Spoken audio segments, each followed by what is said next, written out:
অভি, আজ অফিসেই থাকবি নাকি? বাড়ি ফিরবি না? কাঁধে অতনু স্পর্শে চোখ তুলে তাকায় অভিজ্ঞান ওরফে অভি। ওর মুখ দেখে হেসে ফেলে অতনু। কিরে ভাই, সবে মাস 8 হলো বিয়ে করেছিস, এর মধ্যে বাড়ি ফেরায় অনীহা? কেস কি বস? অভি অত্যধিক চিন্তিত মুখে বলে, এই মাগুলো ঠিক কী চায় বলতো? এত ক্লায়েন্টের মন বুঝে ফেলি, কিন্তু নিজের মাকেই চিনতে পারলাম না। অতনু হাসে, বলে, মায়েরা এক এক সময় এক এক রকম। মানে, যখন তুই ছোট ছিলি তখন একরকম, যখন বড় হলি তখন আরেক রকম, আর যখনই ছেলের বিয়ে হলো তখন ভয়ঙ্কর রকম। আমার অবশ্য ভালো মা বাবা বর্ধমানে, মাঝে মধ্যে যাই বউয়ের সাথে, তাই ওদের সদ্ভাব আছে। একসাথে রাখলেই জানি পাক্কা ঝামেলা লাগবে। আরে ভাই, পুরোটাই অদ্ভুত।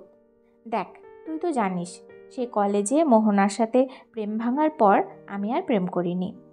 তো মা ভাবলো প্রেমে দাগা খেয়ে ছেলে বুঝি সন্ন্যাসী হবে।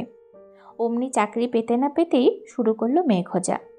আমিও বারণ করিনি, কারণ সন্ন্যাসী হওয়া বা বিয়ে না করার কোনো কারণ আমার ছিল না। শুধু নতুন করে কারোর প্রেমে পড়িনি, এই যা। তো মা তো দেখে শুনে বিস্তর খোঁজ খবর নিয়েই মায়ের সইয়ের জায়ের ভাইজির সাথে, মানে সুকন্যার সাথে আমার বিয়েটা ফাইনাল করলো। সত্যি বলতে কি, বিয়ের আগে কদিন মেলামেশা করে আমারও ওকে মন্দ লাগেনি। এই ছেলের মায়েরা আসলে কি চায় কে জানে। ছেলের বিয়ে দেবো করে সব থেকে বেশি নিজেরাই লাফায়। তারপর নিজে যদি পাত্রী পছন্দ করতে পারে তাহলে তো কোনো কথাই নেই। মাসি পিসি সবাইকে বলে বেড়াবে এক্কেবারে মনের মতো মেয়ে খুঁজেছি। আমার বাবুর রাজ জোটক, আমিও একটা কথা বলার সঙ্গী পাবো। একদম তথাকথিত শাশুড়ির মতো হব না, একদম মডার্ন শাশুড়ি হব। আমার বেস্ট ফ্রেন্ড হবে আমার বৌমা। এইসব বলে কয়ে ছেলের বিয়েটা দেবে আর সকল আত্মীয়র মনে ঈর্ষা ধরিয়ে।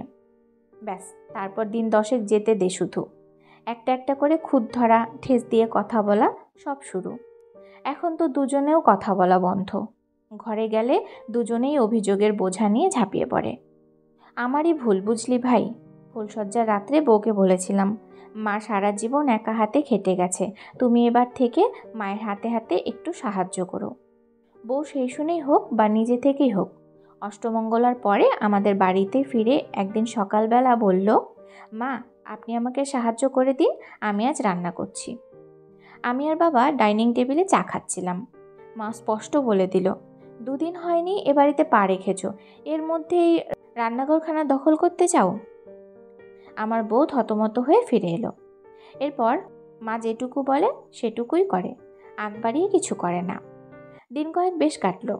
তারপর সেদিন সেজো মাসি এসেছে। মা অনেক রকম রান্না করেছে, সুকন্যা সাহায্য করেছে অবশ্যই। সেজো মাসি মজা করেই বলেছে, এর মধ্যে কোন কোন পদটা রেঁধেছে নতুন বউ? অমনি মা বলে উঠল, ও সেরকম রান্না বান্না জানে না, ওই হাতে হাতে জোগাড় দেয়।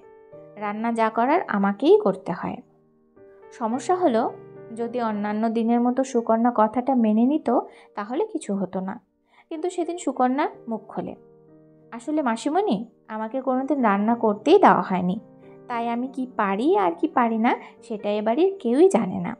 ব্যাস, আর যায় কোথায়। মা তখনকার মতো চুপ থাকলো। পরের দিন থেকে সব রান্নার ভার পড়ল সুকন্যার ওপর। মা একটু সাহায্যও করে না, উপরন্তু খুদ ধরে।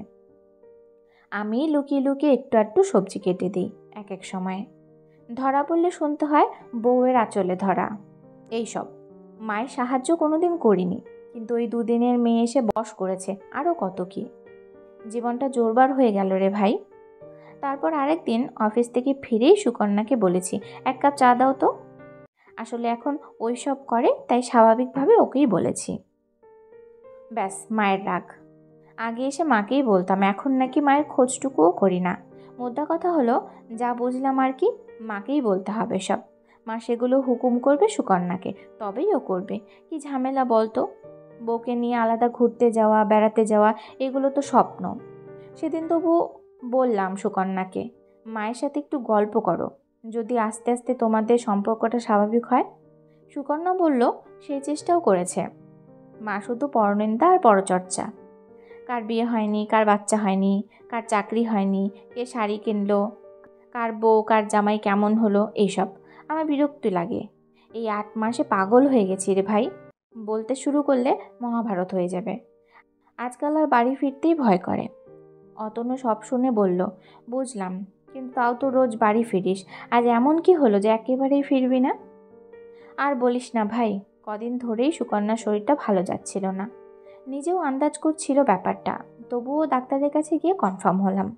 ডাক্তার বলেছে এমনিতে কোনো সমস্যা নেই, তবুও প্রথম 3-4 মাস একটু একটু সাবধানে থাকতে আর কি।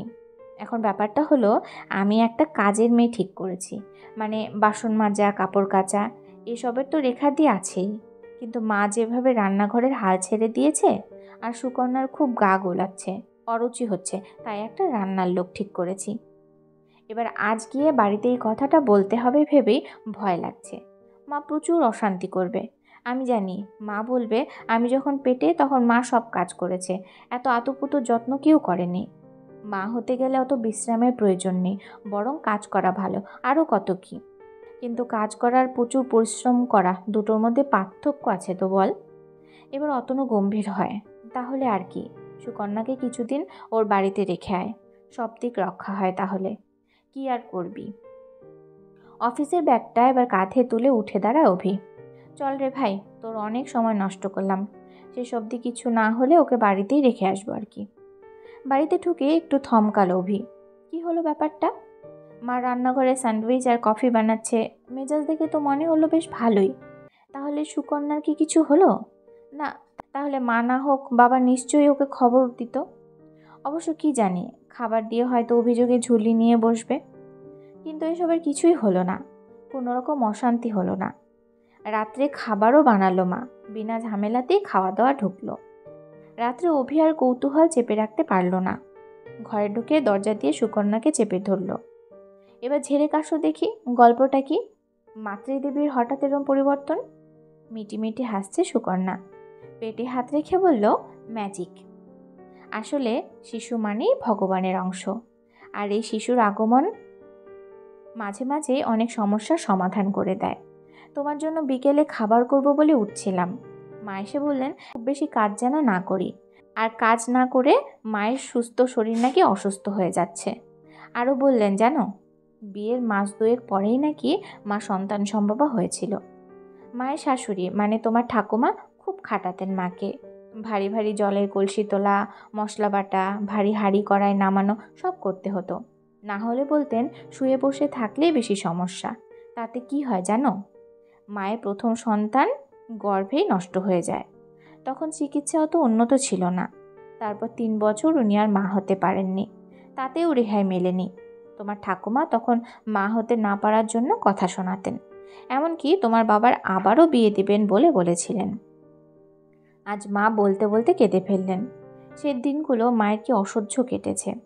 রোজ ঈশ্বরের কাছে প্রার্থনা করতেন একটা সন্তানের জন্য। ঈশ্বর অবশ্য শেষ পর্যন্ত মুখ তুলে চাইলেন তুমি হলে, কিন্তু মায়ের আজও আক্ষেপ ওই প্রথম না দেখা সন্তানের জন্য।